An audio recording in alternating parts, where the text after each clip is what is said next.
இந்த கதை நான் கல்லூரி படித்துக் கொண்டிருக்கும் பொழுது நடந்தது. கதையில் வரும் அனைத்து சம்பவமும் உண்மையானது. எங்கள் ஊர் ஒரு கிராமம் என்பதால் பொதுவாகவே அனைத்து ஆண்களும் வெளியூரில்தான் வேலை செய்வார்கள். ஊருக்குள் எப்பொழுதும் வயதானவர்கள், பெண்மணிகளும் குழந்தைகளும் மட்டும்தான் இருப்பார்கள். மதிய வேளையில் கிராமத்தில் யாரும் இருக்க மாட்டார்கள். நானும் எங்கள் கிராமத்தின் அருகே உள்ள ஒரு கல்லூரியில் இன்ஜினியரிங் படித்து வருகிறேன். என் பெயர் ராஜா. வயது 21 எனக்கு. அத்தையின் பெயர் முருகேஸ்வரி. வயதும் 35. மெலிந்த இடையளவான முலைக்குண்டி என பார்ப்பதற்கு நடிகை சிம்ரன்க மாதிரி இருப்பாள். என் மாமா ஈபியில் வயர்மென் ஆக வேலை பார்த்து வருகின்றார். மாமா வேலையில் இருந்து வரும் சமயத்தில் மட்டும்தான் அத்தை அவர்கள் வீட்டிற்குப் போவாங்க. அத்தைக்கும் மாமாக்கும் திருமணமாகி பல ஆண்டுகள் கழித்தும் குழந்தையில்லை. அத்தை எந்தவிதமான குறையும் இல்லை. அழகிலும் சரி, கவர்ச்சியிலும் சரி. அத்தைக்கு காமத்தில் கொஞ்சம் நாட்டம் அதிகம். நான் சிறியவனாக இருக்கும் பொழுது என் அத்தையின் வீட்டில்தான் தூங்குவது வழக்கம். இப்பொழுது மாமாவும் அத்தையும் பேசுவதை நிறைய முறை கவனித்திருக்கிறேன்.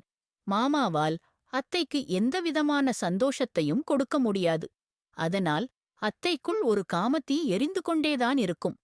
நாங்கள் இருப்பது கிராமம் என்பதால் வேறு எந்த ஆண் தொடர்பெல்லாம் வைக்க முடியாது. அதனால் அத்தையின் காம பார்வை என்மேல் திரும்பத் தொடங்கியது. என் மாமா வேலைக்கு சென்ற பிறகு அத்தை துணி துவைப்பாள். நான் அவளை பார்ப்பதற்காகவே அடிக்கடி அவள் வீட்டு வழியே செல்வேன். போகும்போது அவள் துணி துவைப்பதை அவளுக்கு தெரியாமல் என் போனில் போட்டோ எடுப்பேன். இதை ஒரு நாள் அத்தை கண்டுபிடித்து விட்டாள். உடனே என் கையை பிடித்து வீட்டிற்குள் இழுத்து சென்று போனை குடு என்று கேட்டாள். நான் தரவில்லை. போனை பிடுங்குவதற்காக என் கையை பிடித்து இழுத்தாள். அப்போது அவளது முலைக்காம்பு என் மீது உரசியது. அப்போதுதான் தெரிந்தது உள்ளே ஏதும் போடவில்லை என்று. போனை பிடுங்கி பார்த்ததும் அவளுக்கு கோபம் வந்து, என்ன வேலை பார்க்கிறாய்? உன் மாமாவிடம் சொல்லவா என்று அதட்டினாள். நான் வேண்டாம் அத்தை, தெரியாமல் செய்துவிட்டேன் என்று கூறி கெஞ்சினேன். சரி, இனிமேல் இப்படி செய்யாதே என்று கூறி அனுப்பிவிட்டாள். சிறிது நாட்கள் கழிந்தது. நான் அத்தை வீட்டுப் பக்கமே போகவில்லை. அத்தை என்னை தேடி என் வீட்டுக்கு வந்தால் என்ன சார், வீட்டுப் பக்கமே வரமாட்டாரோ என் கேட்டாள். நான் அப்படிலாம் இல்ல என்று சொன்னேன். சரி, வீட்டுக்குவா கொஞ்சம் வேலை இருக்கு நியூ சொல்லிட்டு போயிட்டாள். நானும் 11 மணிக்கு மேல் அத்தை வீட்டுக்கு போனேன். வீடு திறந்து இருந்தது. அத்தை என கூப்பிட்டேன். பெட்ரூம்ல இருக்கேன் வா என் கூறினாள். அங்கே போய் பார்த்தேன். கட்டிலில் படுத்து கிடந்தாள். ஏதோ வேலை இருக்குன்னு சொன்னீங்க என்று கேட்டேன். ஆமாடா, உடம்பெல்லாம் வலிக்குது, தைலம் தேய்ச்சு விடுன்னு சொன்னாள். கரும்பு தின்ன கூலியா என நினைத்து கொண்டு சரி அத்தை சொல்லி வீட்டில் யாரும் இல்லாத நேரத்தில் அத்தையின் கழுத்து பகுதிகளில் தேய்த்தேன். அவள் கண்களை மூடி அனுபவித்தாள். திடீர்னு போதும், நான் பாத்திரம் கழுவப் போறன், நீ டிவி பார் என் சொல்லி எழுந்து சென்று விட்டாள். சிறிது நேரம் கழித்து நான் கிச்சன் உள்ளே சென்றேன்.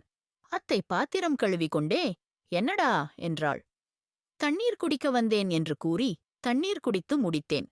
அத்தையின் பின்னழகை பார்க்கும்போது என்னை என்னால் கண்ட்ரோல் செய்ய முடியவில்லை. நான் உடனே அத்தைய பின்னால் இருந்து கட்டிப்பிடித்து கழுத்தில் முத்தம் கொடுத்துக் கொண்டே முலையை கசக்கினேன். அவள் விடுடா என்று திமிரினாள். அதற்கும் வெளியே இருந்து யாரோ அத்தையை கூப்பிட என்னை தள்ளிவிட்டு வெளியே சென்று விட்டாள். நான் என் வீட்டிற்கு வந்துவிட்டேன். நாட்கள் அப்படியே கடந்தது. நான் மேற்படிப்பிற்காக சென்னை செல்லும் கட்டாயம் ஏற்பட்டது. கல்லூரிக்கு சென்ற பிறகு எனக்கு காமத்தை பற்றி அனைத்து விஷயங்களும் தெளிவாகத் தெரிந்தது. இன்று முதல் காமம் கொழுந்துவிட்டு எரிய ஆரம்பித்தது. கல்லூரிக்கு சேர்ந்தது முதல் ஒருமுறை மட்டுமே விடுமுறைக்காக ஊரிற்கு சென்றேன். நான் சென்றபோது அத்தையும் மாமாவும் வெளியூர் சென்றிருந்தனர். 2 வருடங்கள் கழித்து இப்பொழுதுதான் அத்தையை பார்க்கப் போகிறேன். எப்பொழுதும் சென்னையில் இருந்து எங்கள் ஊருக்கு இரவில் செல்வதுதான் என் வழக்கம். ஆனால் விடுமுறை நாட்கள் என்பதால் கூட்டம் மிகவும் அதிகமாக இருந்தது. நான் அதனால் காலையில் கிளம்பி மாலை நேரத்தில் வீட்டை அடைந்தேன். வீட்டிற்குள் சென்றவுடன் அம்மா என்னை நலம் விசாரித்துவிட்டு, நாங்கள் ஒரு அவசர வேலையாக உன் தாத்தாவை பார்க்க ஊருக்கு செல்கிறோம். நாளை மறுநாள் வந்துவிடுவேன். நீ உன் அத்தை வீட்டுக்கு சென்று நன்றாக ஓய்வு எடு. உன் அத்தை உனக்கு உணவு தயார் செய்து தருவாள் என்ன சொல்லி அம்மா கிளம்பினார். வீட்டில் கரண்ட் இல்லை. மாமா வீட்டில் யூப்ஸ் இருக்கும். அதனால் அங்கே சென்றேன். அங்கேயும் யூப்ஸ் ஒர்க் ஆகவில்லை. நானும் வந்த அசதியில் ஷோபாவின் அமர்ந்து போனை நோண்ட ஆரம்பித்தேன். சிறிது நேரத்தில் கருப்பு கலர் பாவாடையை நெஞ்சுக்கு மேல் ஏத்திக்கிட்டு ஈரம் சொட்ட சொட்ட என் அத்தை வர என்னை பார்த்து வியந்து போய், "டேய் ராஜா, எப்படா வந்த?" என ஓடி வந்து என்னை இறுக்கிக் கட்டிக்கொண்டாள். நான் இருப்பதுதான் சென்னை தவிர எனக்கு எந்த பெண்ணோட தவறான பழக்கங்களும் இல்லை. அத்தை மட்டுமே நினைத்து ஏங்கிக் கொண்டிருந்தேன். என் 18 வயதுக்குப் பிறகு என்னை இவ்வளவு கவர்ச்சியாக யாரும் என்னை கட்டி அணைத்ததே இல்லை. அத்தையின் மார்பின் மென்மையும் அத்தை மேலிருந்து வரும் சோப்பு வாசமும் எனக்கு புதுவிதமான உணர்ச்சியை தூண்டியது. நானும் கண்களை மூடிக்கொண்டு அத்தையின் முதுகில் ஒரு கையை வைத்து அழுத்தி இன்னொரு கையால் இடுப்போடு வளைத்துப் பிடித்து அத்தையின் கன்னத்தோடு கன்னம் உரச அத்தையின் பிடி இன்னும் இறுக்கமானது. அத்தை கை மெதுவாக கீழே இறக்கி என் சட்டையை மேலே தூக்கி எறி என் இடுப்பை இறுக்கமாக பிடித்தாள். நான் மெதுவாக கன்னத்தில் இருந்து உதட்டிற்கு முகத்தை திருப்பத் தக்கென்று என்று கரண்டு வர இருவரும் சுயநினைகளுக்குத் திரும்பி பட்டென்று விளங்கினோம். அத்த காமத்தோட என்ன பார்த்து நல்லா வளர்ந்துட்டேன் என சொல்லி சிரிச்சுக்கிட்டே சென்று விட்டார். அத்த சொன்னதைக் கேட்டவுடன் காம போதை தெளிந்து அத்தை ஏதாவது தப்பா நினைச்சுக்குவாங்களோ என்ற படபடக்க ஆரம்பித்தது. கொஞ்ச நேரத்தில் துணியை மாற்றிவிட்டது ரூமுக்குள் இருந்து வெளியே வந்த அத்தை, "எதுவும் நடக்காதது போல் சாப்பிடுறியா?" என்று கேட்க எனக்கு அத்தை முகத்தை பார்ப்பதற்கு சங்கடமாக இருந்தது. அத்தை, "கை கால் கழுதிட்டு வா, சாப்பிடு" என்று சொல்லி கிச்சனை சுத்தம் செய்ய ஆரம்பித்தாள். கை கால் கழுவிவிட்டு வேக வேகமாக அத்தை வருவதற்கு முன்பு சாப்பிட்டுவிட்டு பெட் ரூமுக்கு சென்று கதவை அடைத்துக் கொண்டேன். இரவு சரியாக 11:30 மணி இருக்கும். அத்தை பெட்ரூம் கதவை தட்டினால் நான் சென்று கதவை திறந்து அத்தை பார்த்து உறைந்து போனேன்.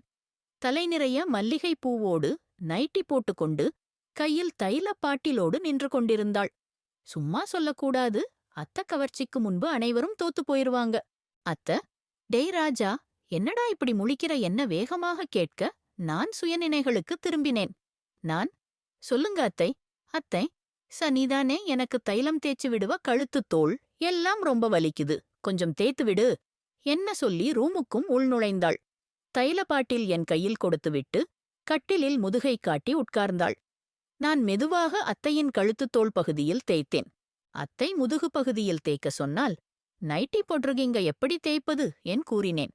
"கொஞ்சம் பொருட" எனக் கூறி உடனே பாவாடையை நெஞ்சுவரை கட்டிக்கொண்டு நைட்டியை கழட்டி வீசினாள். நான் முதுகுல தைலத்தை வைத்து என் கைகளால் கோலமிட அத்தை கண்களை மூடி ரசிக்க ஆரம்பித்தான். நான் அத்தையின் தோள் கழுத்து என பொதுவாக அமுத்த ஆரம்பித்தேன். அத்தை மெல்லிய குரலில் முன்னாடி வந்து கைகளை கொஞ்சம் அமுக்க சொன்னாள். நான் முன்னாடி சென்று முட்டி போட்டவாறு உட்கார்ந்தேன். அத்தையும் எனக்கு நேராக முட்டி போட்டவாறு உட்கார்ந்தாள். நான் நன்கு அமுக்க ஏற்றவாறு அத்தை கைகளை என் தோளை வைத்துக் கொண்டால் நான் மெதுமெதுவாக கையில் இருந்து அவள் அக்குள் கீழ் வரை அமுக்க ஆரம்பித்தேன். ஒவ்வொரு முறையும் அவள் அக்குள்க்கு கீழ் நான் கைகளை கொண்டு செல்லும்போது அவள் கண்களை மூடி என் தோள்களை வருட ஆரம்பித்தாள். நான் அவள் அக்குளில் இருந்து முலைகளின் உரசியவாறு இடுப்பு வரை அமுக்க அத்தை என் தோள்களில் இருந்த கையை என் கழுத்தோடு கோர்த்து என்னை இழுத்து என உதட்டில் அவன் உதட்டை பதித்து உரியத் தொடங்கினாள். 1 மணி நேரத்திற்கு 1 முறை என்று இன்று இரவு மற்றும் 5 முறை விதவிதமாக இன்பமடைந்தோம். இது உண்மையாக நடந்த கதை. உங்கள் அனைவருக்கும் பிடிக்கும் என்று நினைக்கிறேன். நீங்கள் தரும் ஆதரவை பொறுத்தே அடுத்த கதை மிகவும் விரைவில் உருவாகும்.